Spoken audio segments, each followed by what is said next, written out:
Welcome to the channel. My name is Matthias. Today we're going to talk about a classic Spider-Man villain, Tombstone. A pretty interesting foe who has risen through the ranks of Spidey's rogues gallery. He has become more prominent over the years, so without further ado, let's get into this. Now, to start off, let's get into his physical description. He is 6'7".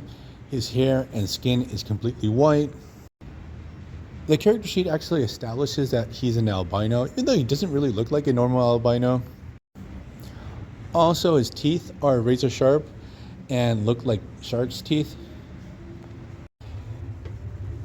Now, for his physical powers and abilities, it's pretty odd to see that here it establishes that his intelligence is below normal. I guess this was changed or retconned over the years because the guy seems to be pretty smart nowadays.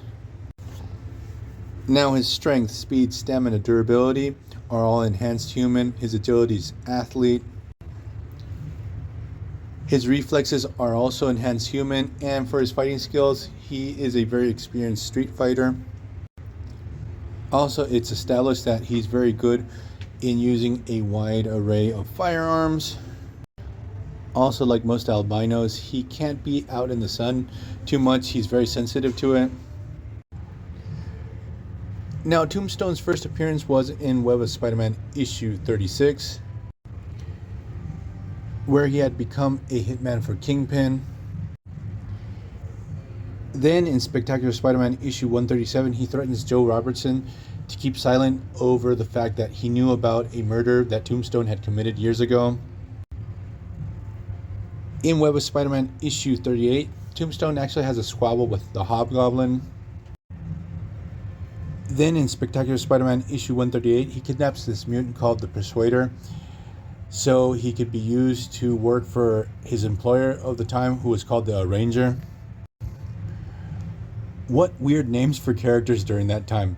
Then in Spectacular Spider-Man issue 139, Tombstone actually confronts Joe Robertson and breaks his spine. In Spectacular Spider-Man issue 142, Tombstone crosses paths with Spidey. He is defeated and he ends up being sent to prison. Then in Spectacular Spider-Man issues 152, 161, Tombstone is able to break out of prison and he joins this criminal organization run by Hammerhead and the Chameleon. And he has another run-in with the Hobgoblin. Then we have Web of Spider-Man issues 66 to 68. This is actually the story arc where Tombstone gets his augmentations and becomes more powerful. Then in Daredevil issues 292 to 293, Tombstone is defeated by Daredevil and the Punisher. And in this story, Tombstone was competing against the Taskmaster in this competition of assassins run by the Hand. Now, on this character sheet, this is the last appearance that we have of Tombstone. Now, in my collection, there's actually two story arcs that come to mind with Tombstone that I remember. He pops up in the Dark Hawk series and he's able to defeat the titular character and he rips out his power medallion. It's a pretty interesting story arc, even though the art to it was atrocious. And I remember during a brief time, Tombstone had become like the main villain to Deadpool, I think around the 2010s.